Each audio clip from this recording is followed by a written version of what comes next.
Hello, welcome to The Revealing. I'm your host, Pavoratii, here to discuss the Idaho 4 case. This channel is for entertainment purposes. These are my opinions. As a disclaimer, I do intend to speculate and I do intend to fill in blanks. And that's why I'm doing this as a members only preview. I may make it open to the public after a week. I may not, may just leave it members only because I am putting out some serious information in these. And this is going to be part one of the timeline series. And I get really in depth in this one. And my goal in this, a lot of times when I would watch content creators, even the mainstream media, their points that they're making they're never really clear. You know, they leave a lot left for interpretation. A lot of times I don't think that they even know the point that they're trying to make. So when I make videos like this, my goal is for you to completely understand my train of thought, to completely understand what it is that I'm trying to get across. And I hope I've done that in this one. I put a lot of work into this. I've basically been investigating this thing since day one, but you know I've been investigating it really hard for the last several months. And this is kind of a culmination of everything that I've investigated. Now, please don't get mad at the messenger if you don't like what I'm putting out there, but also keep an open mind to the end, because I think if you do, you're going to find that it's a lot easier for you to swallow. So without me doing a whole lot of extra talking, why don't we just get into it? Okay, folks, welcome to the Moscow Unalivings by Pavoratii. Now, when did all of this start? It all started when the Quad City Drug Task Force was assembled. Now let's take a look at their mission statement. The mission of this task force is to operate an enhanced multi-jurisdictional task force to combat controlled substances offenses and prevent trafficking of these substances in the Quad cities of Lewiston, Clarkston, Moscow, and Pullman. Member agencies work together and share information to identify those involved in the distribution, sale, manufacture, and possession of controlled substances in order to develop prosecutable cases against them. So, what were they doing? They were trying to impact the drugs in these 4 cities. And it says member agencies work together and share information. What does it mean by that? Well, the member agencies are who a drug task force is consisted of. And you can see here that teams are comprised of members from various prosecutorial groups. Those are the prosecutors, right? Those are the judges. State and federal law enforcement. So that means your state police, your federal law enforcement like your FBI. Those are agencies who are co-located and situated in key cities throughout the United States. Now, the DEA, the FBI, and the ATF participates in drug task forces, and they play an integral role in their success. So again, who makes up a drug task force?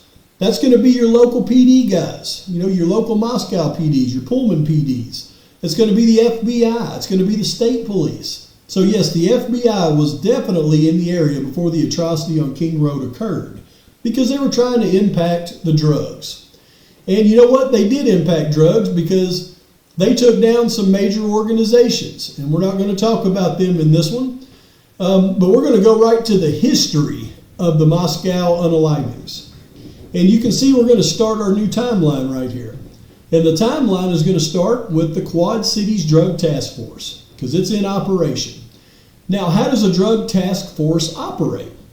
Well, they have people out there in the field, undercover operatives, but their main modus operandi, which is their main way that they operate, is they operate through leads. How do they get these leads? Well, when people are arrested for drug offenses, like say they're pulled over or whatever leads to their arrest, well, the drug task force then looks at those people as a lead.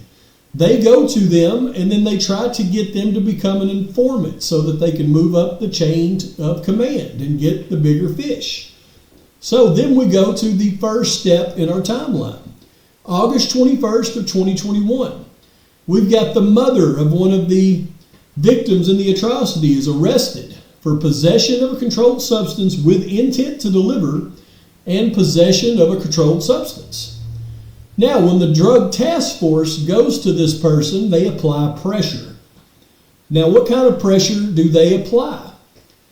They apply this pressure, because this is the possible sentence.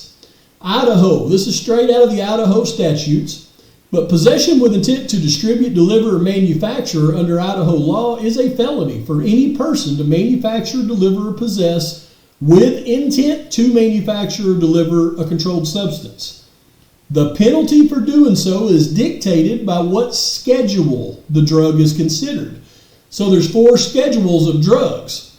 A controlled substance classified in Schedule 1, which is a narcotic drug. Now, you can take marijuana, it's scheduled as a class 1 drug, but it's not a narcotic drug. But which is a narcotic drug, or a controlled substance classified in Schedule 2, is penalized with a felony conviction and possible term of life imprisonment, a fine of $25,000, or both. And you can see the drug that the mother in this case was over-possessing, which equaled the intent to deliver charge, was MTH. And that is a Schedule 2 drug, folks. So the maximum penalty for that is life imprisonment and a $25,000 fine.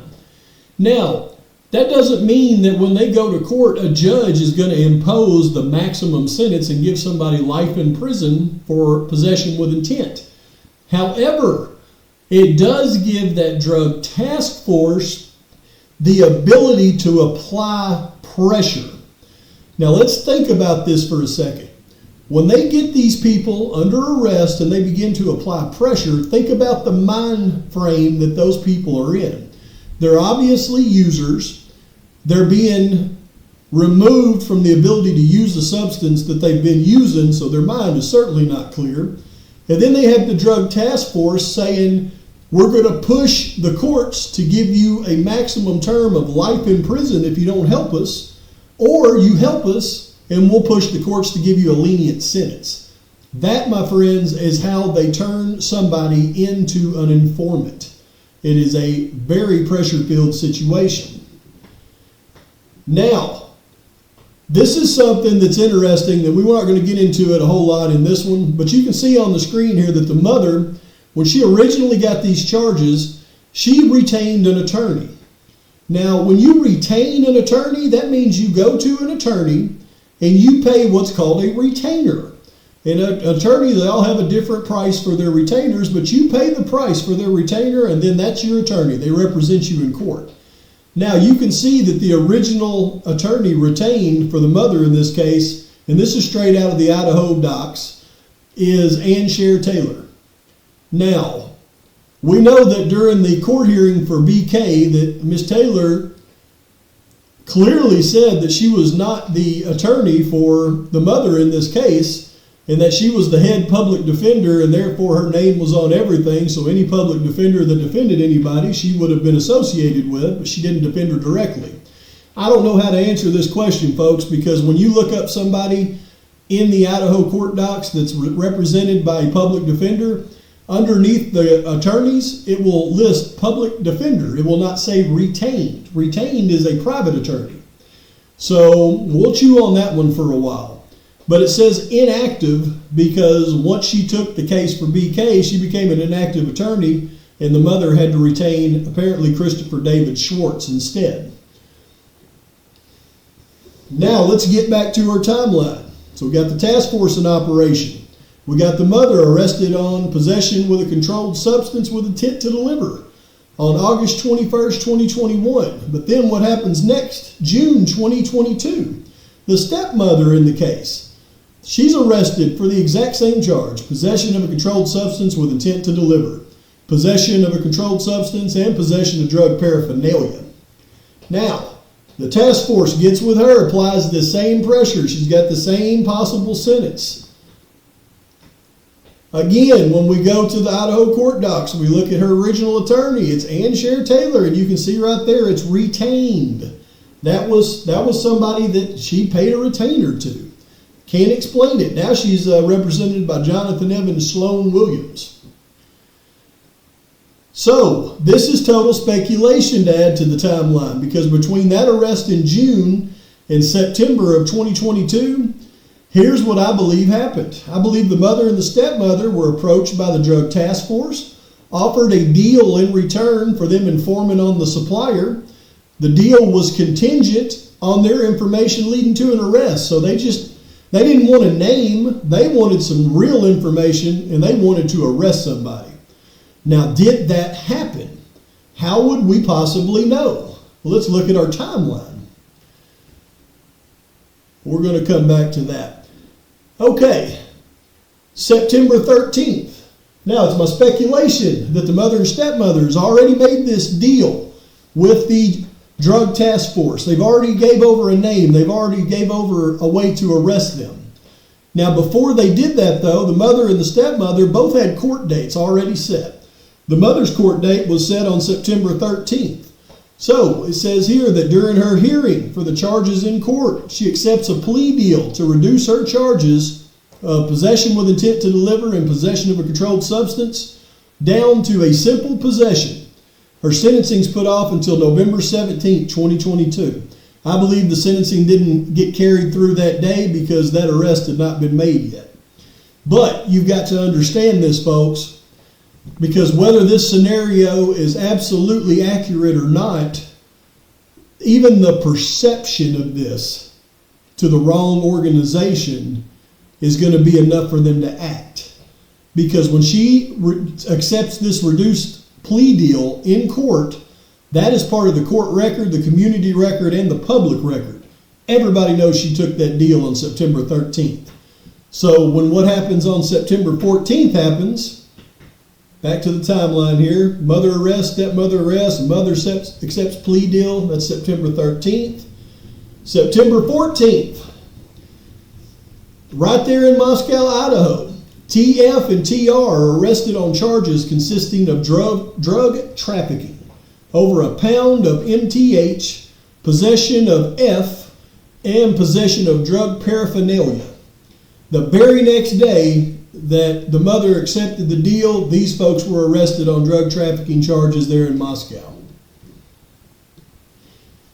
Okay, now let's take a look at their residents here, because their residents, these are the people that were arrested on drug trafficking. You can see their residence at the time of the atrocity was 815 North Cleveland Street there in Moscow. You can see down there to the King Road residence, it's 2.6 miles if you drive a vehicle on the roads as you see in blue. But if you draw that straight line between the two X's, the two residences, they actually lived as they say, as the crow flies, about a mile. Maybe just a little over a mile. Now, again, when we get to the timeline, we got the mother arrested August 21st, stepmother arrested June 22nd, September 13th, the mother accepts a plea deal. September 14th, TF and TR are arrested on drug trafficking charges. Now, on October 21st, TF and TR are released from the Latah County Jail. Now, TR is released on a big bond that somebody covered for, but TF somehow weasels his way into a furlough from Magistrate Judge Megan Marshall. Still hadn't figured out how he pulled that one off. Next in the timeline, this becomes public record now, folks. Stepmother, during her hearing on November 11th, accepts the plea deal, reduces her charges as well to simple possession. Now everybody in the world knows that she took that deal. Public record. What happens 2 days later? You can see back to the timeline here. I'm not going to go through that again. The atrocity at King Road happens on November 13th. So again, going back through the timeline. Quad Cities Task Force is in operation. August 21st, the mother's arrested. June 22nd, stepmother's arrested. September 13th, mother accepts a plea deal. September 14th, TF and TR are arrested on drug trafficking. October 21st, TF and TR are released from the Latah County Jail. they don't come back. November 11th, stepmothers accepts a plea deal. November 13th, the atrocity at King Road. So that's the timeline up until the day of the atrocity. Now, in the next video on the timeline, we're going to get in and dig into the details of the atrocity. But let's stop this one right here. Okay, folks, that's part one. Part two, we're really going to get into the atrocity and some of the investigation after it.